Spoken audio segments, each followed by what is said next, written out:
ஓம் சாய்ராம். சாய் அன்பர்கள் அனைவருக்கும் என் அன்பு வணக்கங்கள். இந்த நாள் இனி நாளாக அமைய வாழ்த்துக்கள். சாய்பாபாவின் சத்திய வாக்கு. என் அன்பு குழந்தையே, என் வழிகாட்டுதலில் நடக்கும் என் குழந்தை நீ. ஒருபோதும் நீ தவறு செய்ய மாட்டாய். ஏனெனில் உனக்குள் நான் இருக்கிறேன். எந்த ஒரு செயலை செஞ்சாலும் அதுக்கு காரணம் நான் தான் அப்படின்னு நினைக்கிறது தான் நம்முடைய அகந்தைக்கு முதல் அடி.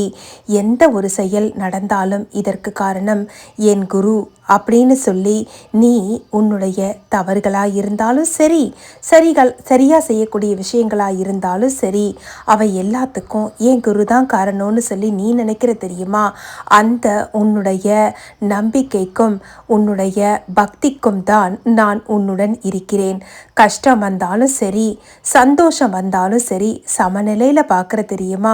அந்த பக்குவம் எனக்கு உன்கிட்ட ரொம்ப பிடிச்ச விஷயம்.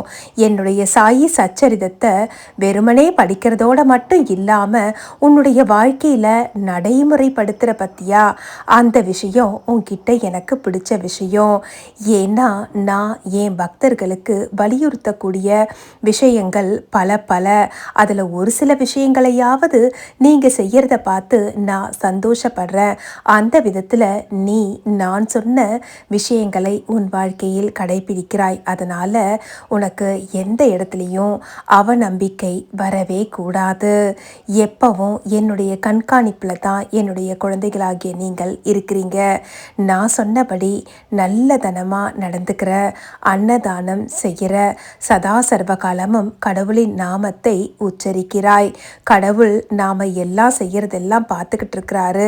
அதனால் நாம் எப்பவும் யாருக்கு உண்மையாக இருக்கிறோமோ இல்லையோ, கடவுளுக்கு உண்மையாக இருக்கணும்னு நீ நினைக்கிற பத்தியா? அதனால் உன்கிட்ட ஒரு உண்மை இருக்குது, நேர்மை இருக்குது, பக்குவம் இருக்குது. இதெல்லாம் தான் என்னை உன்னோட இணைச்சி வச்சிருக்குது. நான் வேற எங்கேயோலாம் இல்லை, நான் என்னுடைய பக்தர்களின் இதயத்துக்குள்ளே தான் இருக்கிறேன். இதை மறந்து நிறைய நேரம் நீங்கள் பிரச்சனையில் சிக்கி தவிக்கிறீங்க. இதுக்கு அந்த பிரச்சனைக்கான தீர்வு உங்ககிட்டயே இருக்குது. ஏன்னா உங்ககிட்ட தான் நானும் இருக்கிறேன். நிறைய நேரம் அவசரப்பட்டு முடிவெடுக்கிறீங்க. அதை மட்டும் தவிர்த்துடுங்க. எந்த ஒரு விஷயம் நடந்தாலும் சரி, அது நல்லதாக இருந்தாலும் சரி, கெட்டதாக இருந்தாலும் உடனுக்குடனே உணர்ச்சி வசப்பட்டு முடிவை எடுக்கக்கூடாது. கொஞ்சம் அதுக்கான நேரத்தை கொடுத்து 1 நிமிஷமோ 2 நிமிஷமோ நிதானித்து எடுக்கக்கூடிய முடிவு எப்பவும் சரியானதாக இருக்கும். அதனால தான் முற்காலத்தில் பெரியவங்கள்லாம் எல்லா விஷயத்துலேயும் பக்குவமாக இருங்க, அவசரப்படாதீங்கன்னு சொல்வாங்க. ஆனால் இந்த காலத்தில் என் குழந்தைகளாகிய நீங்கள் கொஞ்சம் வேகமாக இருக்கிறீங்க. விவேகத்தை அதனால் இழந்துடுறீங்க. வேகம் எப்போவுமே நம்மளை சீக்கிரமாக கொண்டு போய் சேர்க்குற மாதிரி இருக்கும். ஆனால் சில நேரங்களில் அது ஆபத்தில் கொண்டு போய் நிறுத்திடும். அதனால் வேகம் முக்கியமா விவேகம் முக்கியமா அப்படின்னு யோசிச்சா விவேகம்தான் முக்கியம். நாம் நம்மளோட குடும்பத்துக்கு எவ்வளோ முக்கியம் உனக்கு தெரியுமா? உன்னை நம்பித்தானே உன் குடும்பம் உன்னை பார்த்துக்கிட்டு இருக்கு. நீ எங்கே போனாலும் நீ எப்போ வந்து சேருவேன்னு சொல்லி வழி மேலே விழி வச்சு காத்திருக்குது உன் குடும்பம். அந்த குடும்பத்துக்கு நீ முக்கியம் இல்லையா? சுவர் இருந்தால் தான் சித்திரம் வரைய முடியும். அதுபோலத்தான் நீ எடுக்கக்கூடிய முடிவுகளால் ஒருவேளை உனக்கு ஏதாவது பாதிப்பு வந்தால் அந்த பாதிப்பு உனக்கு மட்டும் இல்லை, உன்னை நம்பி இருக்கிற உன் குடும்பத்துக்கும் தான். அதனால தான் எந்த ஒரு செயல்லையும் வேகத்தை விட விவேகமாக செயல்படு. எந்த விஷயமா இருந்தாலும் சாயின்னு என்கிட்ட சொல்லிட்டு செய். என் கூட வாங்க பாபா, எனக்கு இந்த விஷயத்தை நல்லபடியாக முடிச்சு கொடுங்கன்னு என்னை கூப்பிடு. நான் நிச்சயமாக நீ கூப்பிட்ட ஒரே குரலுக்கு உன் கூட வந்து நிற்பேன். என்னை நம்பக்கூடிய உன்னை போன்ற அற்புதமான குழந்தைகளுக்கு நான் எப்போவுமே அடிமை. உங்களுக்கு சேவை செய்கிறது தான் உங்கள் குருவா என்னுடைய வேலை. என்னை நம்பி உன்னுடைய பலுவை என் மேலே சுமத்து. எல்லாத்தையும் நான் பார்த்துக்கிறேன். எப்பவும் நேர்மையாக இரு, திடமா சிந்தி எதிலையும் வேகம் காட்டாத, சுறுசுறுப்பாக இரு, சோம்பலுக்கு இடம் கொடுக்காத, நல்லதையே செய்யி, நல்லதையே பல மடங்கா என்னால் அது உனக்கு திருப்பி அளிக்கப்படும். உன்னுடைய குழந்தைகளுக்கு நீ செய்யக்கூடிய புண்ணியங்கள் தான் மிகப்பெரிய பலமாக இருக்கும். அது மட்டும் இல்லை, நீ நேர்மையாகவும் உண்மையாவையும் நடந்துக்கிறத பார்த்து வளரக்கூடிய உன்னுடைய குழந்தைகளும் உன்னை போலவே நல்ல குழந்தைகளாக வளரும். இது என்னுடைய சத்திய வாக்கா ஏற்றுக்கோ.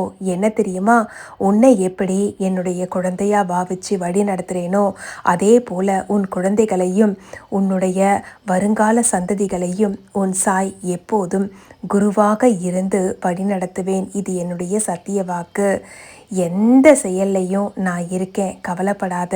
என்னுடைய அருள் ஆசீர்வாதம் உன்னை நல்ல விதத்தில் வழி நடத்தும். இந்த பதிவை பார்த்துக்கிட்டு இருக்கிற இந்த நேரம் தொடங்கி உனக்குள்ள ஒரு விஷயத்தை பலமாக வச்சுக்கோ. என்ன தெரியுமா, என் சாய் என் கூட தான் இருக்கிறாருங்கிற நம்பிக்கை உனக்கு மிகப்பெரிய பலமாக அமையும். நான் உனக்கு சக்தியாக இருப்பேன். சிவசக்தி எப்படி சேர்ந்திருக்கிறாங்களோ அது போல தான் சாயும் அவர்களுடைய பக்தர்களும். எப்பவும் சிவமும் சக்தியுமாக இருக்கக்கூடிய நம்மளை யாராலையும் பிரிக்க முடியாது. நமக்குள்ள இருக்கக்கூடிய சின்ன மன வேறுபாடுகளை நாம் தவிர்த்துட்டோன்னா, என்ன மன வேறுபாடு பாபா அப்படின்னு நீ கேட்கலாம். ஒன்றே ஒன்று தான், பாபா கிட்ட நம்ம இது கேட்குறோம், இதை கொடுப்பாரா? பாபா நமக்கு நல்லது செய்வாரா? பாபா நமக்கு துணையாக இருப்பாரான்னு சொல்லி உனக்கும் எனக்கும் நடுவில் ஒரு சுவரை எழுப்பிடுற. அந்த சுவரை மட்டும் இடிச்சிட்டா போதும், உனக்கும் எனக்குமான பந்தம் நீடிச்சு நிலச்சி நிற்கும். நான் இருக்க பயமேன். ஓம் ஸ்ரீ சாய்ராம். மற்றும் ஒரு அற்புதமான பதிவோடு உங்கள் அனைவரையும் மீண்டும் சந்திக்கிறேன். ஓம் சாயி, ஸ்ரீ சாயி, ஜெய ஜெய சாயி.